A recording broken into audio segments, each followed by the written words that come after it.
ये क्वेश्चन उठाने से अच्छा है, क्योंकि शैतान यही चाहता है कि हम परमेश्वर से इस विषय में सवाल पूछें, हम परमेश्वर की फेथफुलनेस पर डाउट करें। लेकिन हमें हर चीज़ें राइट स्पिरिट में लेनी पड़ती हैं। आप जानते हो, पॉल का सर काटा गया, पतरस को उल्टा टांगा गया क्रूस पे, यशाया को बीच से चीरा गया था। ऐसे बहुत सारे नबी हैं, बहुत सारे प्रेरित हैं जो तलवार से काटे गए।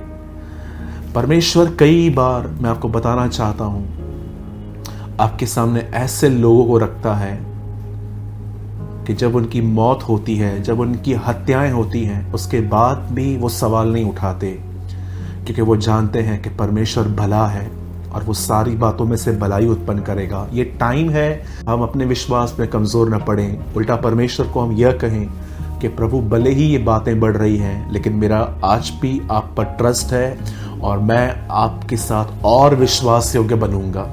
हमें आगे बढ़ना है, हमें खुदावन के सामने अपने आप को राइटली, हम परफेक्ट तो नहीं है, लेकिन हम खुदावन को सिर्फ ये तो बता सकते हैं कि स्टिल हमारा फेथ आप पर है। इवन मैं आपको एक बात कहूंगा कि जब मैं ऐसे लोगों को देखता हूं जो प्रभु में है, मेरे अंदर जब ऐसे ख्याल आते हैं कि ये तो बिलीवर था, ये तो पास्टर था, इनको कैसे हुआ, तो मैं एक ही बात हमेशा अपने आप से कहता हूं, मेरी जो विजडम है ना, वो एक कप है और परमेश्वर की बुद्धि एक समुंदर है, ओशन। समुंदर कभी भी कप में नहीं आ सकता। कुछ चीजें ऐसी हैं जो हमें समझनी पड़ेंगी, जिनका उत्तर शायद अब हम न समझ पाए, लेकिन परमेश्वर जो है वो जानता है और वो पूरी सृष्टि को कंट्रोल करता है। सो मेरे भाइयों, मेरी बहनों को कहना चाहता हूं, जब आपको ऐसे ख्याल आते हैं ना, उस टाइम पे भी कन्फेस कीजिए कि मैं जानता हूं जिसने मुझे बुलाया है, he is a faithful God, और वो विश्वास योग्य है। और उसके बाद हमें यह भी कन्फेस करना चाहिए, शद्रक, मेशक और अबेदनगो की तरह, वह परमेश्वर हमें बचाए तो ठीक, न बचाए तो भी वो हमारा परमेश्वर ठहरेगा। बी बोल्ड, बी करेज, खुदा हमारे साथ है। बाइबल के अंदर कोई प्रतिज्ञा नहीं है कि एक बिलीवर को प्रॉब्लम्स नहीं आ सकती, एक बिलीवर को कभी तकलीफ नहीं आ सकती, पर बाइबल ये बताती है कि डाढ़स बांधो, मैंने संसार को जीता है। So be courage my brothers and sisters. और मैं आप में से हर एक को कहना चाहता हूं, इस वीडियो को आज लास्ट तक देखिए।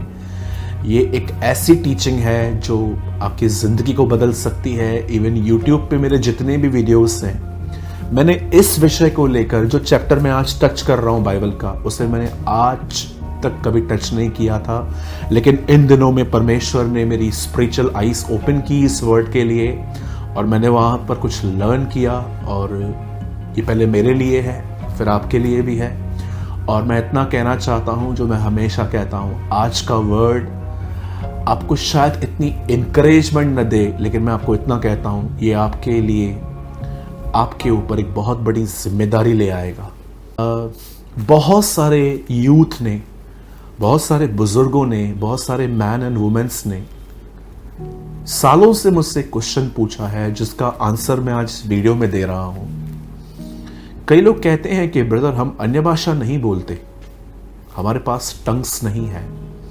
मैं सबसे पहले आपको क्लियर कर देता हूं, मैं बिल्कुल इस बात पर बिलीव करता हूं कि परमेश्वर के वरदानों में एक वरदान अन्य भाषा है, और मैं आपको बताना चाहता हूं, परमेश्वर के अनुग्रह से मुझे वो वरदान मिला है। मैं कई बार जब पर्सनल प्रेयर करता हूं तो परमेश्वर से विनती करता हूं कि मुझे वो लैंग्वेज दे, और मैं उसमें बात करता हूं। बट कई सारे लोग इन दिनों में, जिनके पास अन्य भाषा नहीं है, वो कहते हैं कि अगर आपके पास अन्य भाषा नहीं है तो आपके पास पवित्र आत्मा भी नहीं है।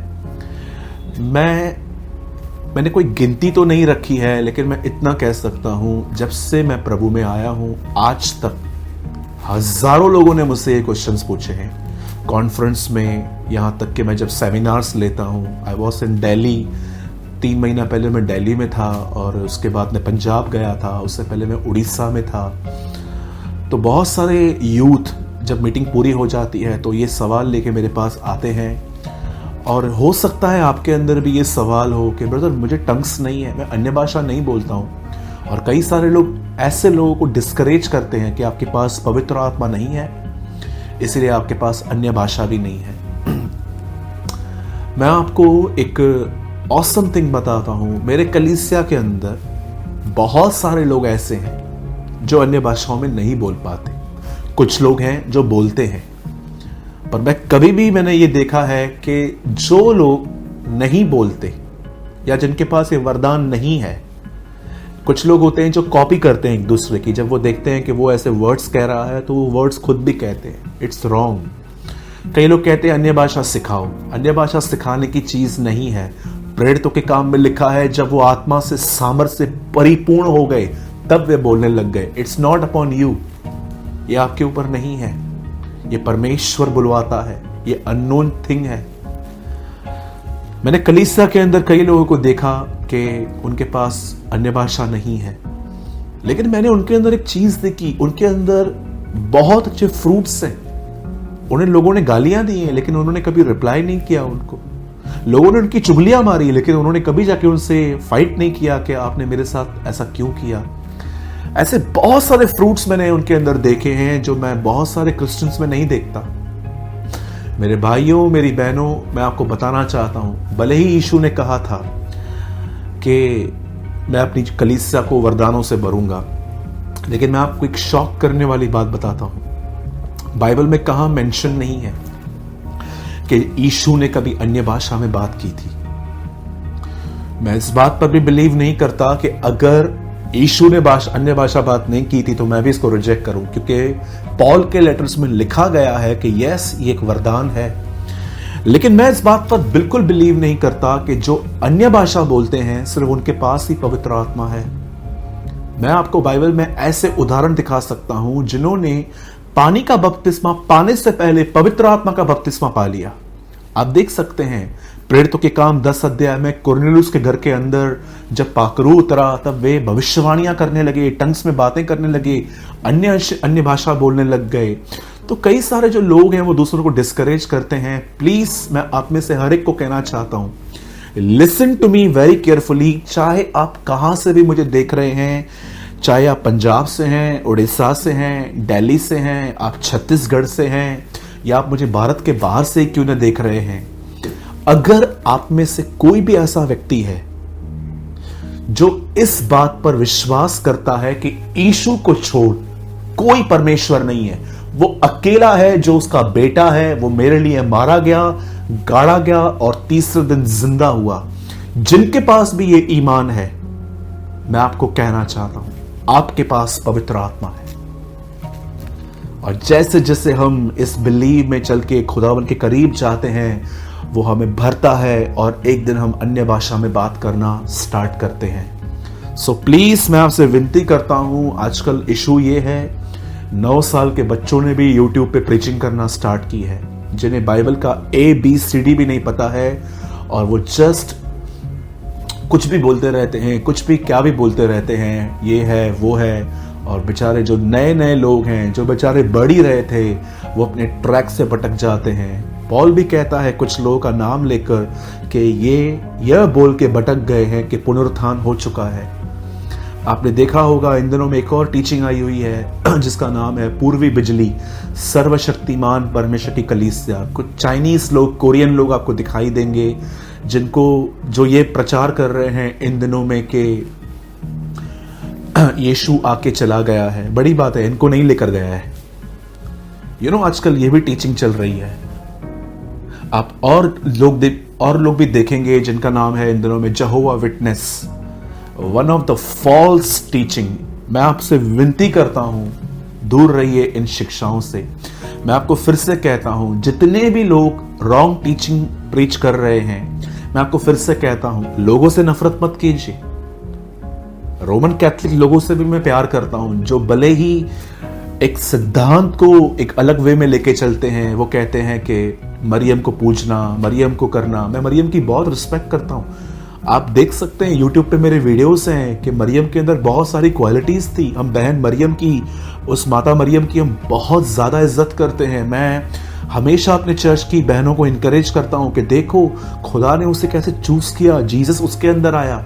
लेकिन बाइबल कभी नहीं कहती है कि वो खुदावंद है, या बाइबल कभी टीच नहीं करती कि उसके द्वारा खुदा के पास जाओ। ये एक इंसानी सिद्धांत है।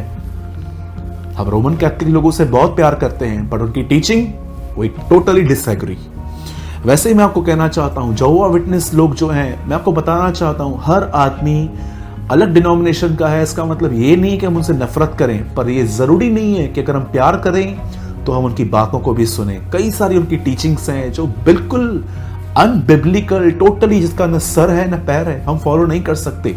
वैसे ही मैं आपको कहना चाहता हूं, कई सारे लोग ये प्रीच करते हैं कि अगर आपके पास अन्य भाषा नहीं है तो आपके पास पवित्र आत्मा नहीं है। मैं एक वर्ड आपके सामने स्क्रीन पर रख रहा हूं, और जब भी लोग आपसे इस तरह के क्वेश्चन पूछते हैं ना, तो मैं तो ये इस क्वेश्चन उनके सामने रखता हूं, आप भी रखिए। ये वर्ड अपने आप में रखिए हमेशा, 2 कुरिन्थियो और उसका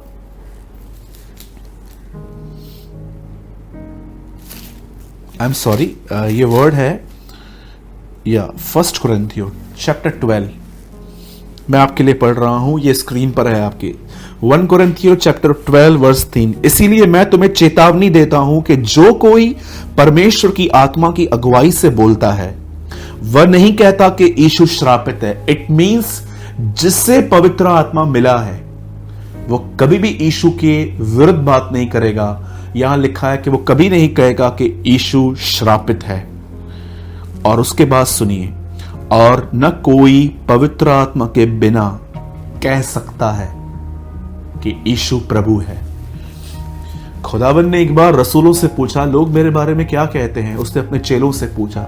उन्होंने कहा, कोई तुझे यर्मिया, कोई तुझे ये, कोई तुझे वो, कोई तुझे जॉन द बैप्टिस्ट, कोई तुझे मरे हुए में से जी उठने वाला कोई कहता है। लेकिन यीशु ने क्या कहा?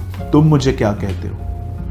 उन्होंने कहा, हम जानते हैं, हमारा विश्वास है, उनका ईमान था कि तू परमेश्वर का पुत्र मसीह है। आप जानते हैं उसके बाद यीशु ने पतरस से क्या कहा? मांस और लहू ने नहीं, परंतु मेरे पिता ने तुझ पर यह प्रकट किया है। जो भी लोग ये बिलीव करते हैं कि यीशु परमेश्वर का मसीह है, वो उसका बेटा है। आप जानते हैं इतने ईश्वर ईश्वर आज हमारे आसपास दिखते हैं, लेकिन आपने ये बिलीव किया है कि वही खुदा है, वो उसका बेटा है। ये बिलीव आपको पवित्र आत्मा ने दिया है, ये बिलीव आपका नहीं है। मैं आप में से हर एक को कहना चाहता हूं, प्लीज लोगों को डिस्करेज करना बंद कीजिए। लोग ऑलरेडी बेचारे थके हुए हैं। मुझे आज भी पता है कि एक व्यक्ति मुझे मिला, तो उसने बोला मैं चर्च जाना चाहता हूं, मुझे कुछ एड्रेस दो, क्योंकि वो हमारी चर्च से बहुत दूर रहता था। तो मैंने उनसे पूछा कि आपके आसपास कोई चर्च है, तो उसने 4-5 नाम बताए चर्चेस के। और जब मैंने वो चर्चेस की सर्च किया तो कोई कौन था, मैं कंफ्यूज हो गया कि मैं इसको किस चर्च में भेजूं, आखिर कहाँ से राइट टीचिंग मिलेगी। तब मैंने उसको एक चर्च में भेजा, तो उन्होंने बोला कि मुझे वहाँ कुछ समझ में नहीं आया, वहाँ पर जीसस के लिए कोई बात ही नहीं हो रही थी, कोई और टॉपिक्स प्रीच हो रहे थे। फिर वो दूसरी में गया। एक दिन उसने मुझसे पूछा, उसने कहा, ब्रदर खुदा एक है, हम इतने बटे हुए क्यों हैं? तब फाइनली उसने डिसाइड किया कि वो एक बहुत दूर कलीसिया थी जो मैंने उसको रिकमेंड की थी कि आप वहाँ जाओ। वो बेचारा 2 से 2.5 घंटे ट्रैवल करके वहाँ पर जाता था। मेरे भाइयों, मेरी बहनों, हर एक वो व्यक्ति जिसके पास ये बिलीव है, उनके पास पवित्र आत्मा है। इस टीचिंग की तरफ बिल्कुल ध्यान न दें कि अगर कोई आपको कहता है कि अगर आप अन्य भाषा नहीं बोलते तो आपके पास पवित्र आत्मा नहीं है। जी बिल्कुल भी नहीं है ऐसा। और देखिए, हमारी फाइट्स जो हैं किसी के साथ नहीं है। अगर वो कोई और वर्ड कोट करते हैं कि ऐसा लिखा गया है कि जब प्रेरितों के काम में पवित्र आत्मा उतरा तो वे अन्य भाषा बोलने लग गए, ठीक है, मैं मानता हूं कि ऐसा हुआ, लेकिन इस वचन का क्या? यीशु ने क्या कहा? मनुष्य परमेश्वर के मुंह से निकले गए एक वचन से नहीं, हर वचन से जीवित रहेगा। आपको बाइबल समझने के लिए सिर्फ एक वर्ड की जरूरत नहीं है, आपको सारे वचन समझने पड़ेंगे। So don't be confused. मैं आप में से सिर्फ लोगों का कंफ्यूजन दूर करना चाहता हूं, और मैं आपको बधाई देना चाहता हूं, कांग्रेचुलेशन देना चाहता हूं कि अगर आप ये बिलीव करते हैं कि यीशु को छोड़ कोई खुदा नहीं है, वो अकेला उसका बेटा है, तो मैं आपको कहना चाहता हूं, कांग्रेचुलेशंस, परमेश्वर ने स्वर्ग से आपको पवित्र आत्मा दिया है। अब उसमें बढ़िए, फास्टिंग में जाइए, प्रेयर में जाइए, वर्शिप कीजिए, प्रभु की वचनों को पढ़िए, अपने कलीसिया के अंदर स्ट्रांग लोगों के साथ जो सिर्फ प्रभु की संगति में यहां वहां की बातें नहीं लेकिन वचन की बातें करते हैं, उनके साथ फेलोशिप कीजिए, इस तरह ग्रो कीजिए, अपने खुदावन को पहचानिए। मेरे भाइयों, मेरी बहनों, ये बहुत जरूरी है।